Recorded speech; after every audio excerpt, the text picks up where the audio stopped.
हाँ माधुरी बोलो। मैं कब से तुम्हारा इंतजार कर रही हूँ। माधुरी मैं अभी क्लब में ही हूँ, मुझे स्विमिंग करने का मन कर रहा है, घर आने में देरी हो जाएगी। नहीं, तुम अभी इसी वक्त आ जाओ, मैं तुम्हारे बिना खाना नहीं खाऊंगी। देखो तुम परेशान मत हो, तुम खाना खा के सो जाओ, मुझे घर आने में वक्त लग सकता है। क्या बात है आकाश, तुम्हारी आवाज, कोई परेशानी है क्या? नहीं ऐसी कोई बात नहीं है। कुछ तो है आकाश। माधुरी ऐसी कोई बात नहीं है, तुम खामखा परेशान हो रही हो। नहीं, कुछ तो है, मैं तुम्हारे रग रग से वाकिफ हूँ। माधुरी मैंने बोला ना कि ऐसी कोई बात नहीं है। मैं फोन रख रहा हूँ, बाय। अब इसको कैसे बताऊं?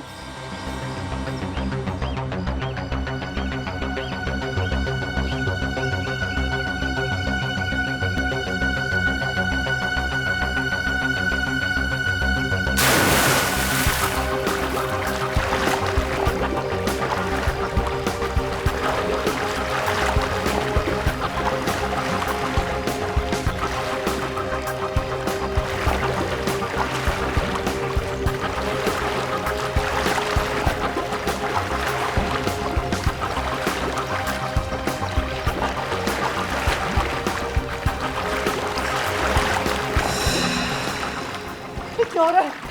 मेरे हाथ पे काम क्यों नहीं करे? कोई है? बताओ मुझे। कोई है? बताओ मुझे।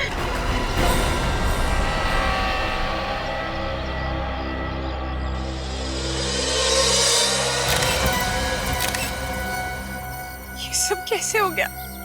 संभालिए अपने आप को। मुझे तो पहले ही पता था सर, ये कुछ ना कुछ गड़बड़ जरूर है। अगर मैं यहाँ पहले आ गई होती तो आकाश जिंदा होता। क्या मतलब? सर, आकाश के मरने से पहले मेरी उससे फोन पे बात हुई थी। उसकी आवाज से लग रहा था जैसे वो किसी चीज को लेकर बहुत परेशान है। आकाश ने आपको बताया नहीं कि ये किस बात को लेकर परेशान था? नहीं सर, मैंने इनसे पूछने की बहुत कोशिश की, लेकिन इन्होंने मुझे कुछ नहीं बताया सर। और सर, सबसे अजीब बात तो ये है कि आकाश कोई मामूली स्विमर नहीं था, स्टेट लेवल का स्विमर था। क्या? स्टेट लेवल का स्विमर था ये? हाँ सर, उसने बहुत सारे मेडल्स भी जीते थे। सर, इसीलिए उनके आसपास कोई गार्ड नहीं था। तो सर फिर इस आकाश की मौत हुई कैसे? मैं भी वही सोच रहा हूँ। ये आकाश स्टेट लेवल का एक्सपर्ट स्विमर था, तो पानी में डूब के कैसे मर गया? पहले ये पता करना होगा कि इसकी परेशानी की वजह क्या थी।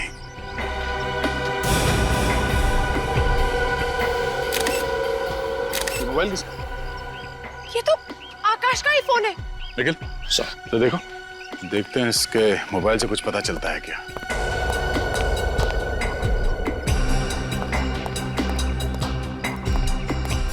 अरे आज एक एमएमएस आया। एमएमएस? सर, किसका है? किसी अननोन नंबर से एमएमएस आया है, देखते हैं।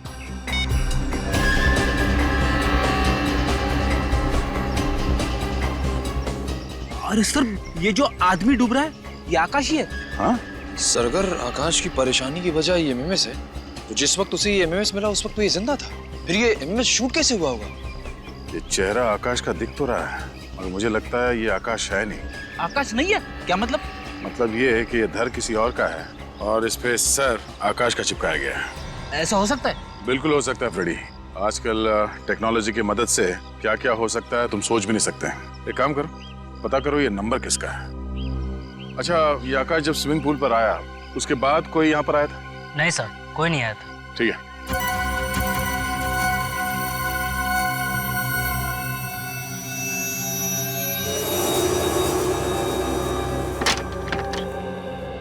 जी तारिका जी, क्या बताना चाहती हैं आप अशोक के खून के बारे में?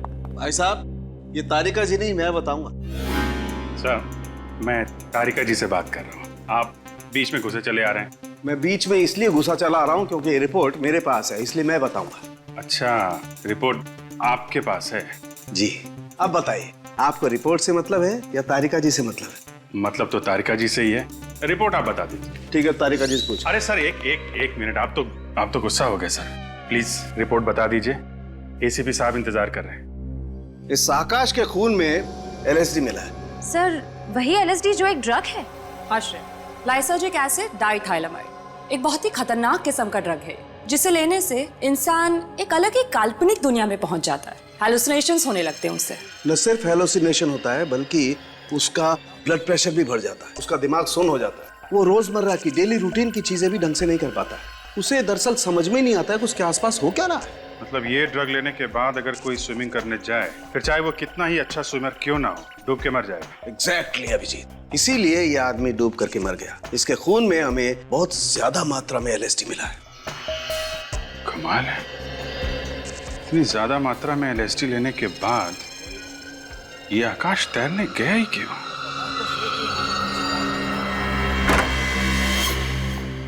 समझ में नहीं आ रहा है कि ये लोग नशे के चक्कर में फंस कैसे जाते हैं। 2 पल के नशे के चक्कर में आकाश ने अपनी जिंदगी गंवा दी और अपने परिवार वालों का भविष्य अंधेरे में धकेल दिया। सर फिर भी अभिजीत, मुझे लगता है कि आकाश ने वो ड्रग नहीं लिया था, उसे ड्रग दिया गया था। ड्रग दिया गया था ताकि जब वो स्विमिंग करने जाए तो डूबकर मर जाएगा। सर ये काम जरूर उसी का होगा जिसने आकाश के मोबाइल पे वो वीडियो भेजा था। विनीत, क्या पता चला MMS के बारे में? सर निखिल गया मोबाइल कंपनी पता करने के लिए। अभिजीत, मुझे तो लगता है जिसने भी आकाश को ये MMS भेजा ना, वो ना सिर्फ उसे डराना चाहता था, बल्कि ये बताना चाहता था कि आकाश देख, मैं तेरे साथ ये करूंगा। और फिर वैसे ही किया, उसे डुबो के मार दिया। हाँ निखिल, उस नंबर का पता चल गया? किसका नंबर है वो? ओके सर, उस नंबर का पता चल गया जिससे आकाश को वो MMS भेजा गया था। किसका नंबर है वो? सर कोई स्मिता कुमार है, वो एनडी नगर में रहती है। एनडी नगर? अभिजीत, तुम आकाश के घर जाओ और पता लगाओ कि किसने आकाश को ड्रग्स दिया और कैसे दिया। Okay sir. और मैं और विनीत हम स्मिता कुमार के घर जाते हैं। स्मिता कुमार।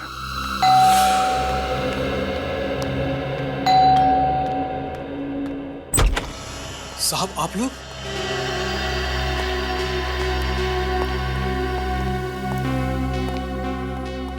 माधुरी जी, आपने हमें बताया क्यों नहीं? आपके हस्बैंड ड्रग्स लेते थे, LSD? आकाश ड्रग्स लेते थे? आप तो ऐसे चौंक रही हैं जैसे आपको इसके बारे में कुछ पता ही नहीं। क्या कह रहे हैं सर? आकाश तो सिगरेट और शराब के नाम से भी नफरत करते थे, और आप लोग कह रहे हैं कि आकाश ड्रग्स लेते थे? सचिन, पंकज, चेक करो घर। देखिए सब, देखिए, हम सिर्फ वही कह रहे हैं जो हमें फॉरेंसिक रिपोर्ट ने बताया है। LSD वजह है आपके पति के पानी में डूब के मरने की, वरना इतने एक्सपर्ट स्विमर थे आपके हस्बैंड, बिना किसी वजह के स्विमिंग पूल में तो डूब नहीं सकते।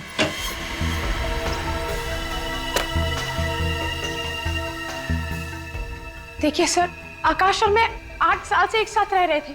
अगर आकाश को ड्रग्स लेने की आदत होती तो कभी ना कभी तो मुझे इस बारे में जरूर पता चलता। और मान लीजिए सर कि आकाश ड्रग्स लेता भी था, तो वो ड्रग्स लेकर स्विमिंग करने क्यों जाता?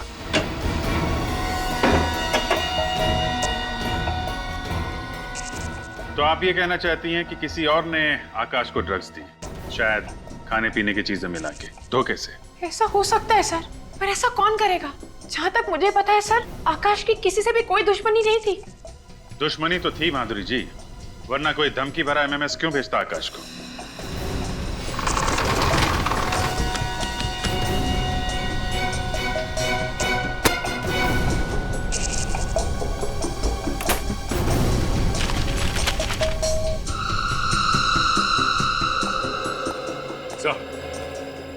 हाँ सच, ये देखिए सर, ये बाथरूम में कलोन की बोतल मिली है जिसमें कैप्सूल छुपा के रखे गए। ये देखिए, लगता है LSD है ये। इसका मतलब है कि आकाश चोरी छुपे ड्रग्स लेता था? आकाश के कॉलोन की बोतल में ड्रग्स, और इसके बारे में आपको कुछ भी पता नहीं है? आप मुझ पे शक कर रहे हैं? ये ड्रग कैसे आई? ये तो डॉक्टर सुरेश को पता होगा। डॉक्टर सुरेश? हाँ सर, आकाश को जब भी कोई प्रॉब्लम होती थी तो वो उन्हीं के पास जाता था। डॉक्टर सुरेश?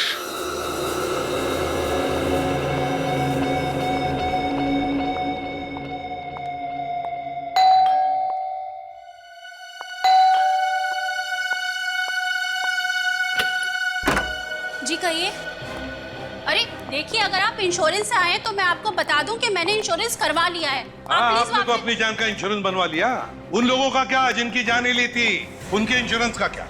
ये क्या बकवास कर रहे हैं आप? बकवास नहीं कर रहे हैं, पूछताछ कर रहे हैं। हम लोग CID से। CID? जी हाँ, CID।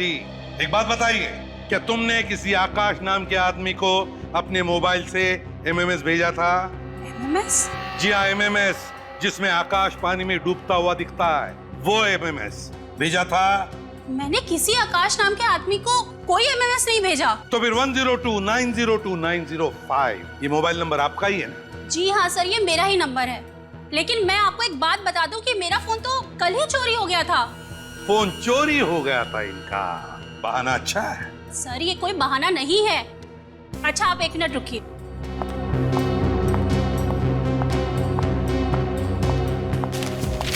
ये देखिए सर, मैंने अपने फोन के चोरी होने की रिपोर्ट भी लिखवाई थी। कहाँ चोरी हुआ था आपका मोबाइल? सर आकांक्षा मॉल के पार्किंग लॉट से। अगर आपका फोन चोरी हो गया था तो आपने मोबाइल कंपनी से कहकर अपना सिम ब्लॉक क्यों नहीं करवाया? मैंने उनको सिम ब्लॉक करने के लिए बोला था, लेकिन पता नहीं उन्हें इतना टाइम क्यों लगा। पता नहीं इतना टाइम क्यों लग गया, क्या करेगी बेचारी। खैर जरा बताइए, आपका ये मोबाइल चोरी हुआ कैसे, जरा हम भी तो सुने। सर मैं आकांक्षा मॉल के पार्किंग लॉट में फोन पर बात कर रही थी, तभी एक आदमी अचानक पीछे से बाइक पर आया और मेरा फोन चोरी करके भाग गया। अचानक मोटरसाइकिल पर आया और उसने आपका फोन छीन लिया और भाग गया। तो फिर आपको कुछ ना कुछ तो याद होगा ही, उस आदमी का चेहरा या फिर मोटरसाइकिल का नंबर या फिर किस तरह की मोटरसाइकिल थी या फिर कोई खास बात, कुछ तो याद होगा। सर हाँ?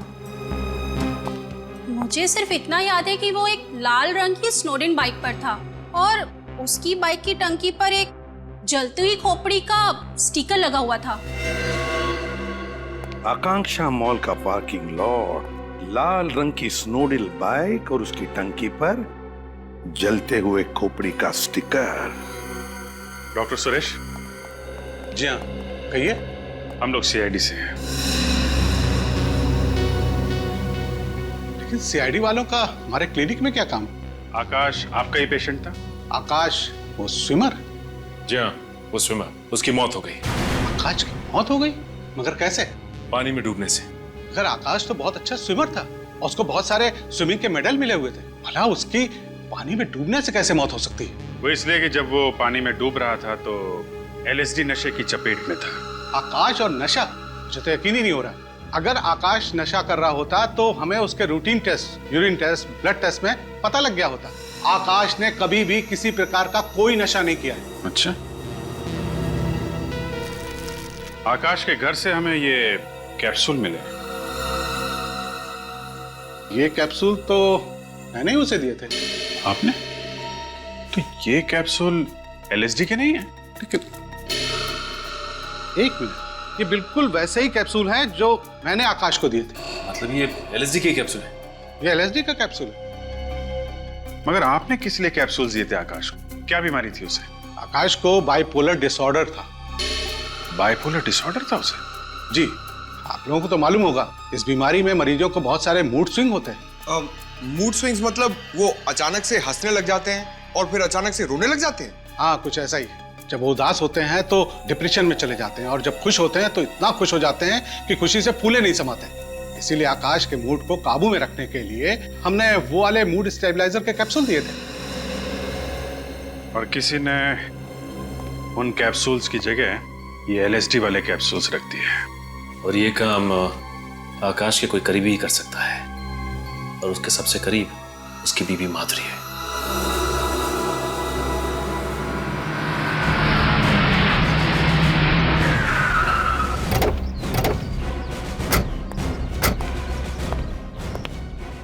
हमें एक बाइक के बारे में पूछताछ करनी है।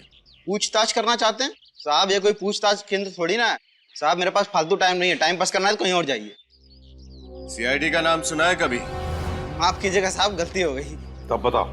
कल दोपहर को 1 बजे एक आदमी आया था बाइक पर, उसने एक औरत का मोबाइल चुराया और फिर भाग गया। वो कुछ याद आता है? लाल कलर की स्नोडेल बाइक थी और उसकी टंकी पर एक स्टिकर लगा हुआ था जली हुई खोपड़ी का। हाँ साहब, याद आया साहब। मैंने मेम साहब के साथ उस बाइक वाले का पीछा करने की कोशिश की थी, लेकिन साहब वो भाग निकला। उस आदमी का चेहरा देखा तुमने? कुछ याद है उसके बारे में? साहब उसने हेलमेट पहन रखी थी, इसलिए मैं चेहरा नहीं देख पाया। उसे गाड़ी का नंबर तो नोट करके रखा होगा? हाँ साहब, नंबर है। बताओ जल्दी। कल दोपहर को 1 बजे।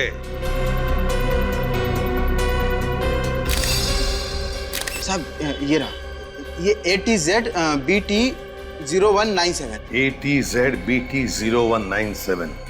आरटीओ को फोन करो, उनसे कहो कि यहाँ पर भी एक बाइक दिखे या मिले तो तुरंत हमें इन्फॉर्म करने के लिए।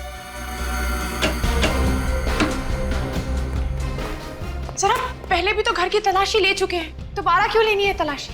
माधुरी जी, आपको मालूम था कि आकाश को बाइपोलर डिसऑर्डर की बीमारी थी? आकाश को बाइपोलर डिसऑर्डर था। जी हाँ, डॉक्टर सुरेश ने हमें सब कुछ बता दिया है। मगर सर, अगर आकाश को बाइपोलर डिसऑर्डर था तो उसने मुझे बताया क्यों नहीं, छुपाया क्यों मुझसे? पीछे ही चिपका रहेगा क्या? जरा वहां जा।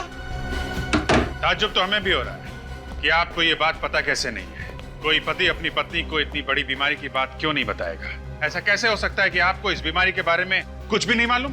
सब मेरी तो कुछ भी समझ में नहीं आ रहा है। सब आप लोगों को अभी भी ऐसा लग रहा है कि ये सब कुछ मैंने किया है? सब एक काम कर, बाहर जा, मिले चाय बना के ला और साथ में बिस्किट लेके आ, भूख लग रही है मेरे को। देखिए माधुरी जी, आकाश अपनी कॉलोन की बोतल में बाइपोलर डिसऑर्डर की दवाई रखता था। वो दवाई किसी ने बदल के उसमें LSD के कैप्सूल रख दिए, जिससे उसकी मौत हो गई। और दवाई बदलने का काम कोई पास वाला आदमी कर सकता है। क्या कह रहे हैं सर? मैं ठीक कह रहा हूँ। आजा, घुस जा इसमें, घुस जा इसके अंदर, पीछे।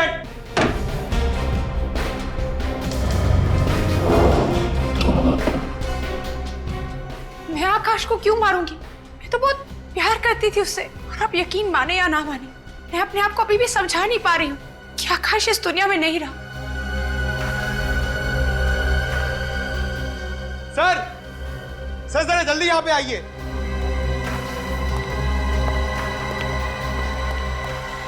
हाँ पंकज। सर ये देखिए, इस घड़ी के ऊपर एक कैमरा छुपा के रखा हुआ है। ओह, ये कैमरा सीधे बाथरूम पे नजर रख रहा है। हाँ सर, और ये आकाश जब बाथरूम का दरवाजा खोलकर अपनी दवा खाने जाता था तो ये कैमरा वहां से सब कुछ रिकॉर्ड करता होगा। और इसी बात का फायदा उठाकर खूनी ने उसकी दवाओं से वो LSD के कैप्सूल्स बदल दिए, जो कि दिखने में बिल्कुल वैसे ही दिखते थे। माधुरी जी, अब आप कहेंगे कि आपको इस कैमरे के बारे में भी कुछ नहीं मालूम? प्लीज मेरी बात का यकीन कीजिए, मुझे नहीं पता सर कि ये कैमरा यहाँ पर कैसे आया। तुम्हें मालूम है? नहीं साहब, इसके बारे में मुझे भी कुछ नहीं मालूम। अच्छा पंकज, कैमरा निकाल लो, पता करते हैं ये कैमरा कहां से खरीदा गया और किसने खरीदा।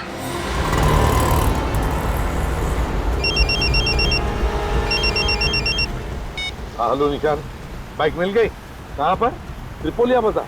ठीक है, हम अभी आते हैं। अच्छा, लेकिन हम तुम्हें पहचानेंगे कैसे? पिस्ता कलर का शर्ट पहना है तुमने और डार्क पैंट। ओके विनीत, गाड़ी घुमा लो आप।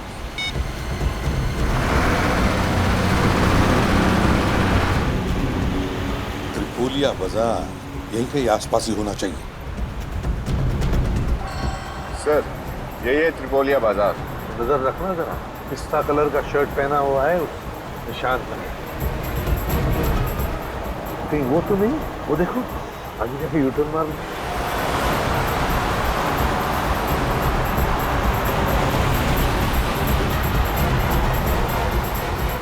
निशान, आरटीओ ऑफिसर निशान, कहाँ पर है बाइक? सर वो रही लाल बाइक, और सोसाइटी वालों ने बताया कि आधा घंटा पहले कोई पार करके गया इसे। मालिक कौन है इस बाइक का? शैलेंद्र नाम के किसी आदमी की सर। शैलेंद्र? जी सर। सर पिछले हफ्ते ये बाइक चोरी हुई है। एक हफ्ते पहले बाइक चोरी की गई है। ठीक है निशान, thank you very much, good work, जा सकते हैं। Thank you. विनीत बड़ा चालाक है ये। उसने बाइक चुराई, फिर मोबाइल चुराया, दोनों अलग अलग लोगों का, ताकि उस तक कोई पहुंच न सके। Yes sir. आधे घंटे पहले यहाँ आया है वो, गया कहाँ होगा? ज्यादा दूर नहीं गया होगा। तेरा मैप निकाल, देखे तो सही है त्रिपोलिया बाजार है क्या? हम इस वक्त यहाँ है। एक तरफ तो पूरा रेसिडेंशियल एरिया है और इस तरफ सारे ऑफिसेज हैं। सर ये अंदाजा लगाना बहुत ही मुश्किल होगा कि आदमी किधर गया है। हम कहीं जाने वाले नहीं है उसे ढूंढने के लिए। हम यहीं पर रुके रहेंगे, यहीं पर इंतजार करेंगे उसका। जरूर आएगा वो अपनी बाइक लेने के लिए, आएगा जरूर। एक्सक्यूज मी, आप जरा ये कैमरा देखिए, ये आपने बेचा है? हाँ सर, ये कैमरा हमने बेचा है। हम लोग CID से हैं, ध्यान से सोच के बताओ किसे बेचा है। एक मिनट सर। हाँ सर, ये कैमरा हमने हेमंत नाम के आदमी को एक हफ्ता पहले बेचा था। ये हेमंत का नंबर और पता तो होगा तुम्हारे पास? नहीं सर, वो तो नहीं है। आप सिक्योरिटी सिस्टम बेचते हैं और आपके पास उस इंसान का कोई रिकॉर्ड नहीं है? वो सर वो। अच्छा ये बताओ, उसने पैसे कैसे दिए थे? क्रेडिट कार्ड से या फिर कैश? सर पेमेंट तो उन्होंने कैश से ही दिया था। कैश दिखने में कैसा था? सर हाँ सर, थोड़ा थोड़ा याद है। अरे यार, आप सिक्योरिटी सिस्टम्स बेचते हैं और आप ही के पास सिक्योरिटी कैमरा नहीं लगा हुआ है। आपका सुझाव तो अच्छा है, मैं बहुत जल्दी लगवा लूंगा। सुझाव का क्या करोगे? हेमंत को जो करना था वो करके चला गया। पंकज, हो गया? एक बात बताओ, वो आदमी कैसे आया था यहाँ पे? किसी के साथ आया था, अकेले आया था, क्या बात कर रहा था यहाँ पे? किसी से फोन पे बात कर रहा था? कुछ भी याद है उसके बारे में? हाँ सर, वो फोन पे बात कर रहा था। क्या बात करता, सुना तुमने? क्या कह रहा था? दिमाग पे जोर डालो, याद करो क्या कह रहा था वो। हाँ सर, याद आया। वो फोन पे कह रहा था कि मैं वेयर हाउस बहुत जल्दी पहुंच जाऊंगा। कौन सा वेयर हाउस? ये तो नहीं बोला उसने फोन पर सर। एक बात तो पक्की है, उस एमएमएस वाले खूनी ने किसी वेयर हाउस को अपना अड्डा बना रखा है। तुम्हें उसके बारे में जो भी याद है, जितना भी याद है, उसका स्केच बनवाओ। ब्यूरो चलो। सर अगर ये बाइक लेने वापस ही नहीं आया तो? चोरी की बाइक है, हो सकता है छोड़ के भाग गया हो। आएगा वो विनीत, जरूर आएगा बाइक लेने के लिए। हाँ अभिजीत, मतलब पता चल गया कैमरा कहाँ से खरीदा था? कैमरा खरीदते वक्त किसी वेयर हाउस का जिक्र भी किया था। कैसा वेयर हाउस अभिजीत? कौन सा वेयर हाउस पता चला? बिल्कुल, हम पता लगा लेंगे वेयर हाउस का। Good work Vineet. जरा मैप देखो, त्रिपोलिया बाजार का देखो, आसपास कोई वेयर हाउसेस है क्या? ये देखिए सर, इस बाजार के इस तरफ 4 वेयर हाउस है सर। तो हो सकता है ये खूनी इन चारों में से किसी एक वेयर हाउस में छुप कर बैठा होगा। वेयर हाउस चलते हैं। सर लेकिन अगर हमारे जाने के बाद ये बाइक लेने वापस आए तो? ये बाइक वाला भाग कर जाएगा कहाँ? चलो पहले वेयर हाउस चलते हैं, खूनी को देखते हैं।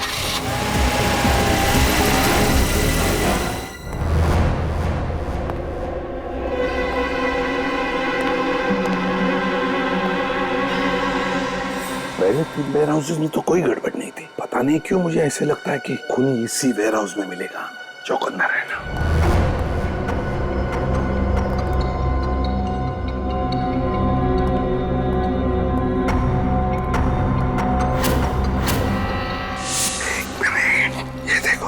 पैरों के निशान।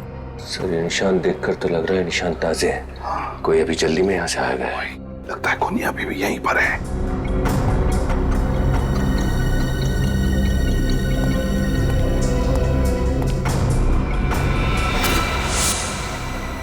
लैपटॉप, और फिर यहाँ पर कोई भी नहीं। ये भाग तो नहीं गया। तो लैपटॉप खोलो और देखो, देखो क्या है लैपटॉप पर।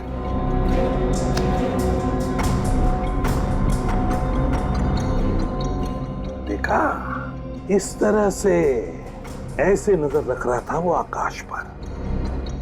ये कैमरा कहाँ पे लगा है? ये कैमरा तो लिफ्ट में लगा हुआ है।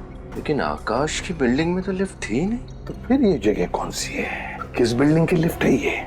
सर हो सकता है आकाश शायद इस बिल्डिंग में आता जाता था। या तो ऐसा भी हो सकता है कि आकाश के अलावा वो किसी और पर भी नजर रख रहा था और शायद उसका खून करना चाहता है, और वो जो भी है इस बिल्डिंग में रहता है। कौन सी जगह हो सकती है? ये देखो विनीत, लिफ्ट खुल गई। देखो लिफ्ट के सामने बोर्ड लगा हुआ है, आनंद मोहन हाउसिंग सोसाइटी। इसका मतलब ये आदमी आनंद मोहन सोसाइटी में रहता है। आनंद मोहन सोसाइटी।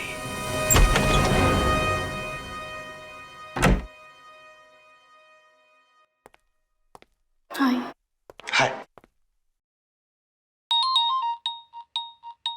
एमएस, ये किसने भेजा? अननोन नंबर लग रहा है, देखते हैं। ये क्या है? ये लिफ्ट के अंदर कौन जा रहा है? कहिए, मैं तो नहीं। लिफ्ट तो नीचे जा रही है। ये तो यही लिफ्ट लग रही है। नहीं नहीं, मैं कैसे हो सकता हूँ? रोहित, रिलैक्स रोहित, कुछ नहीं होगा। अभी लिफ्ट आएगी, अब तुम लिफ्ट के अंदर जाओगे। ये एमएमएस सिर्फ एक मजाक है, ठीक है? अब लिफ्ट आएगी और तुम अंदर जाओगे।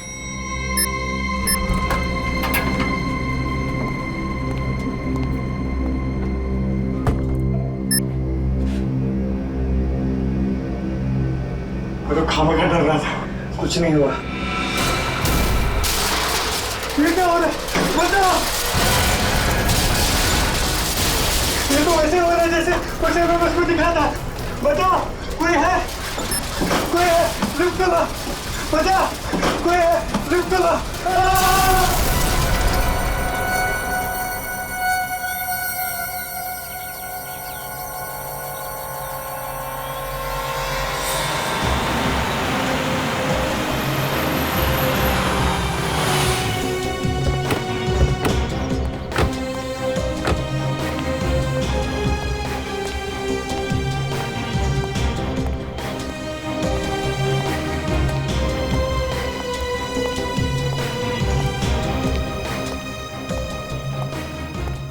बहुत भीड़ लगी हुई है सर। चलिए चलिए प्लीज हटिए पीछे। क्या हुआ है? माय गॉड, ये हुआ कैसे? सर पता नहीं लिफ्ट नीचे गिर गई और ये आदमी बेचारा मर गया। अचानक ये लिफ्ट नीचे गिर गई? Yes sir. और ये आदमी लिफ्ट के अंदर ही था और मर गया? जी हाँ। कुछ तो गड़बड़ है विनीत, कुछ तो गड़बड़ है। एक काम करो, पूरी मशीनरी, पूरा केबल वगैरह चेक करो अच्छी तरह से लिफ्ट का। देखो किसी ने कुछ हरकत की है क्या। एक बात बताओ, किसी ने भी लाश को हाथ तो नहीं लगाया?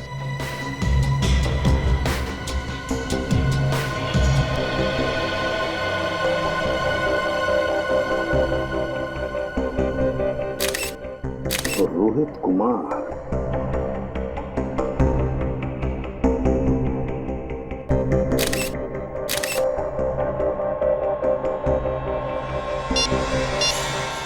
माय गॉड, वैसा ही धमकी भरा एमएमएस जैसा आकाश को भेजा था।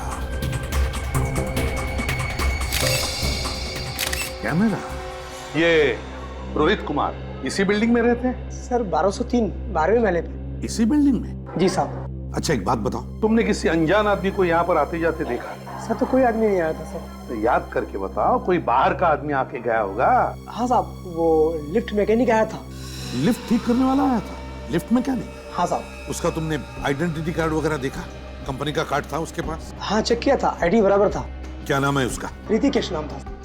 उसने कोई नंबर वगैरह दिया अपनी कंपनी का या उसका खुद का? हाँ सर, मोबाइल नंबर लिया है मैंने। क्या नंबर है बताओ।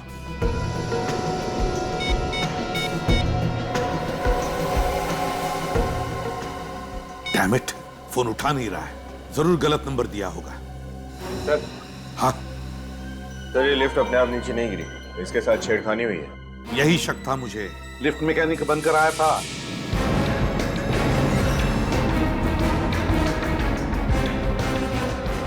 मैंने उसे बिल्डिंग से जाते हुए देखा था, एक लंबा सा आदमी, उसके हाथ में टूल किट था। उसने सारा किया, ये सब उसी ने किया है, ये देखो। और उसने वो धमकी भरा एमएमएस भी भेजा है रोहित को, जैसे उसने आकाश को भेजा था। और फिर जो टेलीफोन नंबर दिया, जो सेल फोन नंबर, वो भी जानबूझकर गलत नंबर दिया है। एक बात बताओ, तुमने इस लिफ्ट मैकेनिक को अच्छी तरह से देखा था ना? जी साहब। उसका चेहरा तुम्हें अच्छी तरह से याद है? अच्छी तरह से? हाँ साहब। तो क्या तुम उसका चेहरा बनाने में, उसका स्केच बनाने में हमारी मदद करोगे? हाँ साहब। गुड।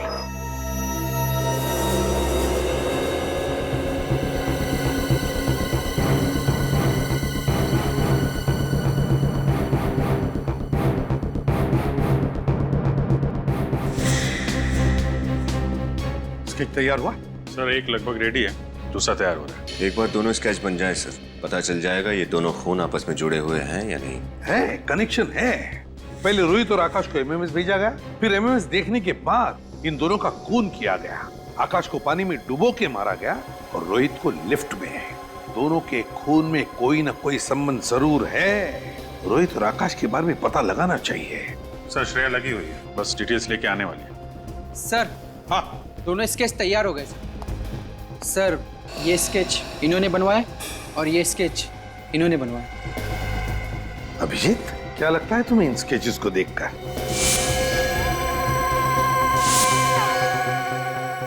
सर गौर करने वाली बात तो है सर। जरा इसका ये चश्मा और दाढ़ी मूछ निकालो। जी सर।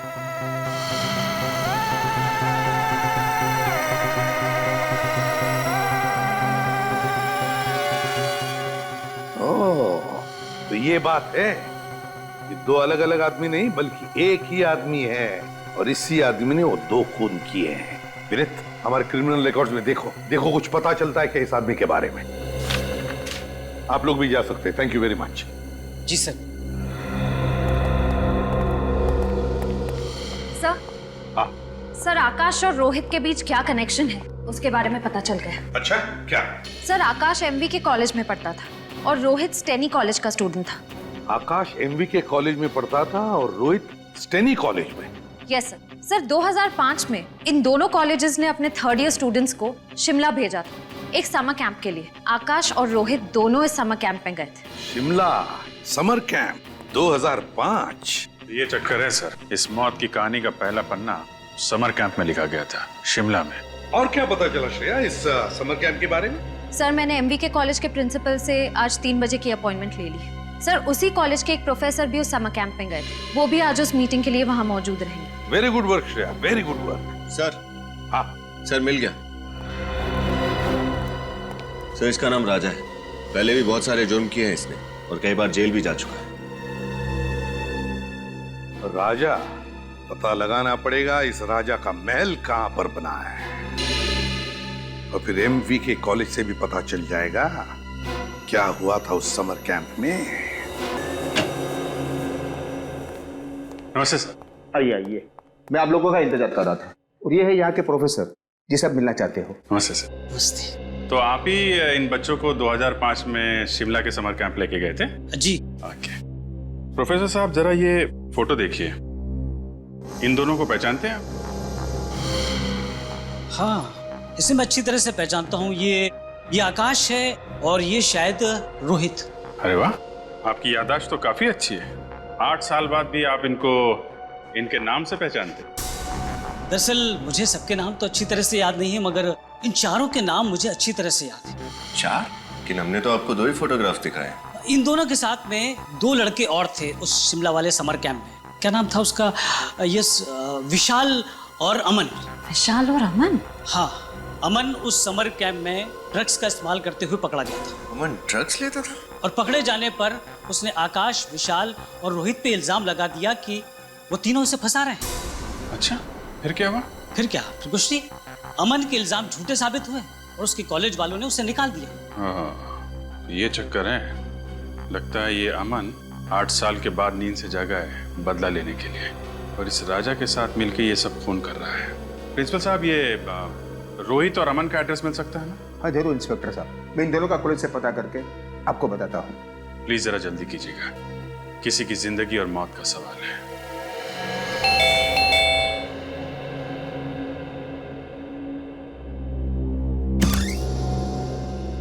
जी कहिए, किससे मिलना है आपको? अमन है घर पे? आप अमन से मिलने आए हैं? जी हाँ, हम अमन के दोस्त हैं। आप झूठ बोल रहे हैं। पिछले 8 साल से अमन का कोई दोस्त नहीं है। क्या मतलब? आइए आइए मेरे साथ, इधर आइए।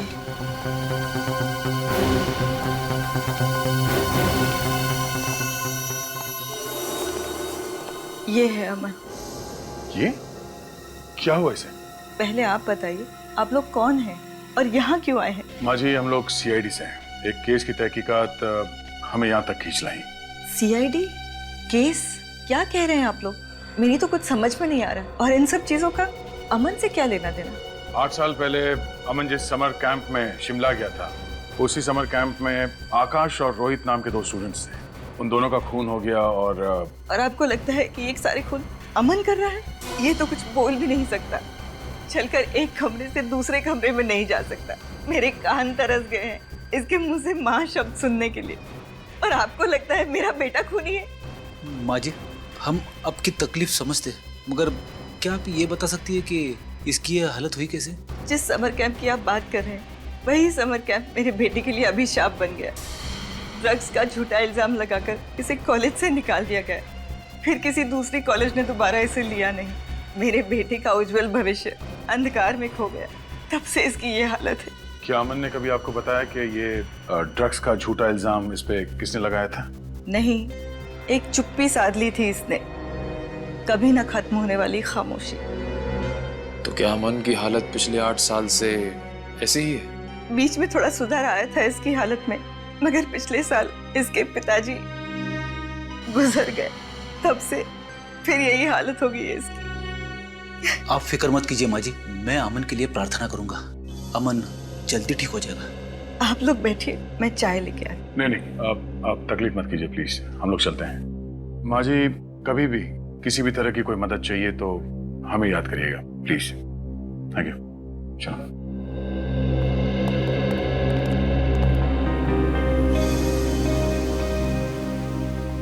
सर, अमन इस हालत में है ही नहीं कि वो किसी का खून कर सके। इसका मतलब कोई ऐसा इंसान है जो अमन की इस हालत का बदला लेना चाहता है। हाँ फ्रेडी, जरूर आकाश, रोहित और विशाल ने अमन को फंसाया होगा। इस खूनी का अगला शिकार विशाल ही होगा। पंकज, बिल बजाओ। बजाओ।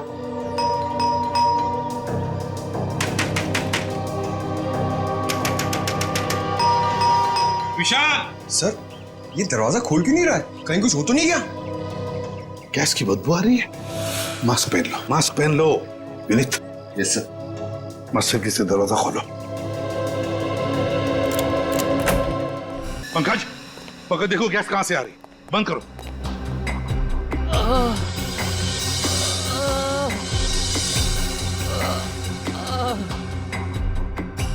विनीत, किसी के कराने की आवाज आ रही है, शायद उस तरफ से।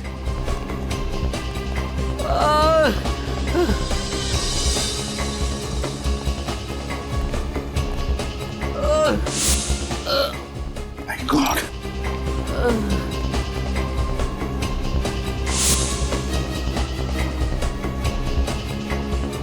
तुम विशाल हो ना? सर विशाल। विशाल? विशाल क्या हुआ? सर, मुझे बचा लो सर। किसे किसे बचा लीजिए? हैं? मेरी मंगेतर प्रिया को। क्या हुआ प्रिया को? कहाँ है वो? राजा क्या उसे अपने साथ ले गया। राजा प्रिया को अपने साथ ले गया? हाँ? कुछ पता है कहाँ गया? सर। पंकज, तुम इसे हॉस्पिटल ले जाओ, हालत बहुत खराब है। विनीत, श्रेया को फोन करो, बुला लो उसे। हमें प्रिया को बचाना चाहिए, जल्दी। पंकज, हम लोग जाते हैं।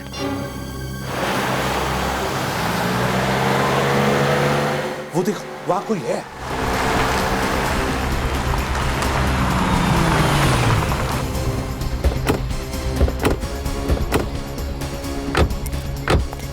सर, कहीं ये प्रिया तो नहीं? प्रिया, तुम ठीक हो? उठो आराम से। आप लोग?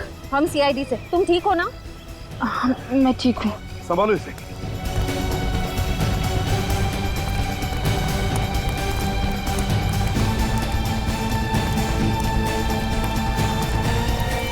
देखो देखो, जिंदा है क्या? सर ये तो राजा है। राजा? ये तो मर चुका है सर। समझ में नहीं आता। गाड़ी यहाँ पर क्रैश हुई है, राजा यहाँ मरा पड़ा है, वो प्रिया वहां पर है। ये सब हुआ कैसे होगा? पता नहीं क्यों मुझे लगता है सारा सच सामने नहीं आ रहा है। कुछ तो गड़बड़ है। गाड़ी को चेक करते हैं अच्छी तरह। देखो जरा। उठ सकोगी? हाँ, संभल के देखो कुछ गाड़ी में प्रॉब्लम है क्या, अच्छी तरह से देखो। रुको, मैं पानी लेकर आती हूँ। हाँ?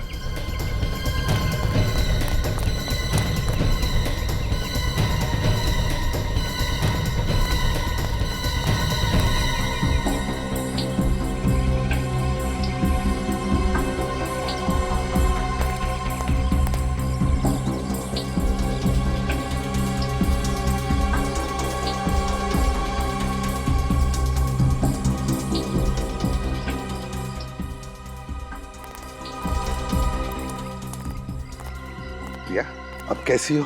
मैं बिल्कुल ठीक हूँ सर। आप लोगों ने मेरी जान बचाई, इसका एहसान मैं जिंदगी भर नहीं भूल पाऊंगी। अरे नहीं, लेकिन ये सब हुआ कैसे? हाँ, मैं और विशाल घर पर टीवी देख रहे थे, तभी अचानक घंटी बजी। मैंने दरवाजा खोला तो ये जबरदस्ती घर के अंदर घुस आया। विशाल को मारने लगा, कहने लगा कि कोई पुराना कर्म है जिसकी सजा इसे चुकानी ही होगी। फिर क्या हुआ? फिर विशाल को अधमरा करके किचन की ओर चला गया गैस ऑन करने के लिए। फिर मुझे जबरदस्ती अपने साथ ले जाने लगा। कह रहा था कि मेरे साथ क्या करना है इसका फैसला उसका बॉस ही करेगा। बॉस? मतलब राजा का कोई बॉस भी है? हाँ सर, मैं बहुत रोई, बहुत चिल्लाई, अपने आप को बचाने की मैंने बहुत कोशिश की, लेकिन ये जबरदस्ती मुझे अपने साथ ले आया। मगर एक बात समझ में नहीं आई कि ये एक्सीडेंट कैसे हुआ? मैंने भी हार नहीं मानी सर। ये ड्राइविंग सीट पर बैठा था, मैंने स्टीयरिंग व्हील इस बड़े से पत्थर की तरफ घुमा दिया। मैं गाड़ी से कूद गई, गाड़ी इस पत्थर से जा टकराई और शायद तभी इसकी मौत भी हो गई। मतलब राजा ड्राइविंग कर रहा था, फिर प्रिया ने पूरी स्टीयरिंग व्हील ऐसे घुमा दी और गाड़ी को क्रैश कर दिया। सर राजा तो मर गया, अब उसके बॉस तक कैसे पहुंचेंगे हम? बॉस तो मिल गया विनीत, बॉस तो सामने ही है। बॉस सामने है? मतलब बॉस सामने है, सामने। विनीत सर, ये दोनों सीट देखो। ये सीट तो बहुत आगे है। हाँ, ड्राइवर की सीट बहुत ही आगे है। इसका मतलब समझ गए? विनीत, ये राजा कम से कम 6.25 फीट का आदमी है। क्या वो ड्राइविंग सीट इतनी आगे लेकर वो ड्राइविंग सीट पे बैठ सकता है? ड्राइविंग कर सकता है? ये बात तो है सर। समझ गए?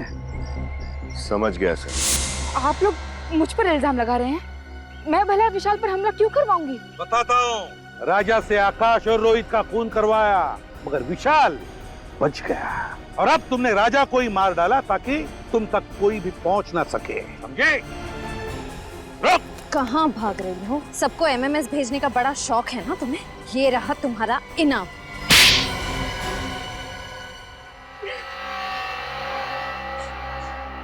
हाँ, मैंने ही आकाश, रोहित और राजा को मार डाला। विशाल को भी मार डालते अगर आप लोग उसे बचा न लेते तो। बहुत अफसोस हो रहा होगा, है ना, कि चौथा खून कर नहीं पाई। क्यों? विशाल को मार डालती तो मेरा बदला पूरा हो जाता। कैसा बदला? अमन का बदला। बहुत प्यार करती थी मैं अमन से। कितने सुहाने सपने देखे थे हमने हमारे भविष्य को लेकर, लेकिन उन तीनों ने अमन की क्या हालत कर दी। आज मेरा मन अपनी प्रिया को पहचानता तक नहीं है। अमन की इस हालत के लिए वो तीन जिम्मेदार कैसे? 8 साल पहले शिमला के समर कैंप में उन तीनों ने जबरदस्ती अमन को शराब पिलाई। उस बेचारी को तो पता तक नहीं था कि उस शराब में ड्रग्स मिला रखी थी।